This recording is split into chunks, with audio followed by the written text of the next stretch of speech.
అమ్మా చందనమే పూసిన ఒళ్ళు చూడు,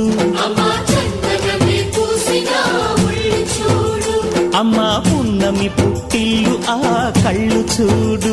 అమ్మా ముక్కోటి మెరుపులా మోము చూడు, అమ్మమ్మ ముగ్గురమ్మల మూల పుటమ్మ అమ్మా నిప్పుల్ని తొక్కిన నడక చూడు, అమ్మా దిక్కుల్ని దాటిన కీర్తి చూడు, 1000 సూర్యుళ్ళై మెరిసిన శక్తిని చూడు, మనుషుల్లో దేవుడి భక్తుని చూడు.